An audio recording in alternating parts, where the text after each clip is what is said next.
Diamond Harbour FC management বলছে তাতে কি হয়েছে। বাংলার সম্মানের কথা ভেবে ফাইনালে নর্থ ইস্ট ইউনাইটেডের বিরুদ্ধে মোহনবাগান ইস্টবেঙ্গল মহামেডান সমর্থকদের সমর্থন চাইছেন তারা।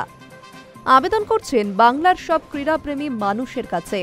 শনিবার ফাইনালে সবাই যেন যুব ভারতীতে এসে ডায়মন্ড হারবারকে সমর্থন করেন।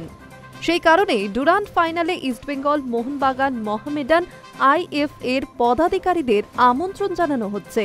আর আইএফএ সহ ইস্টবেঙ্গল মোহনবাগান মহামেডান কর্মকর্তারাও মাত্র 4 বছরের মধ্যে আই লিগের মূল পর্বে ওঠার সঙ্গে ডুরান্ডের ফাইনালে ডায়মন্ড হারবারের খেলাকেও বেশ কৃতিত্বেরই মনে করছেন। ইস্টবেঙ্গলকে হারিয়ে ডুরান্ড ফাইনালে ওঠার সঙ্গে সঙ্গে অনেকের ধারণা হয়েছিল তাহলে কি ডুরান্ড ফাইনালে ফাঁকা গ্যালারি থাকবে?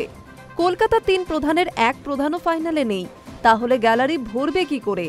সব সংশয়ের অবসান ঘটিয়ে এদিন ডুরান্ড কর্তৃপক্ষের থেকে শুধু নিজেদের ক্লাবের জন্য 25,000 টিকিট তুলেছে ডায়মন্ড হারবার ক্লাব। এরপর রাজ্য ক্রীড়া দফতরের কাছেও টিকিট রয়েছে।